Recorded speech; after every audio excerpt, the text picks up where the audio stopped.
У котов есть работа и 6 конкретных обязанностей, которые они обязаны выполнять по дому. Ваши коты должны делать это. Давай проверим, выполняют ли твои коты и кошки свои домашние обязанности. В обязанности котов входит возможность давать себя гладить, играть, тискать, чтобы тебя порадовать. Второе. Коты должны урчать. Кошачье мурлыканье является эффективным средством от стресса и нормализует самочувствие. Третье.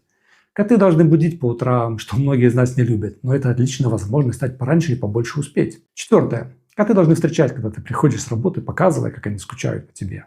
Пятое.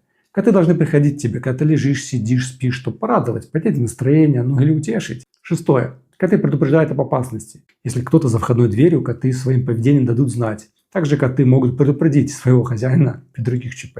А ваши коты работают или они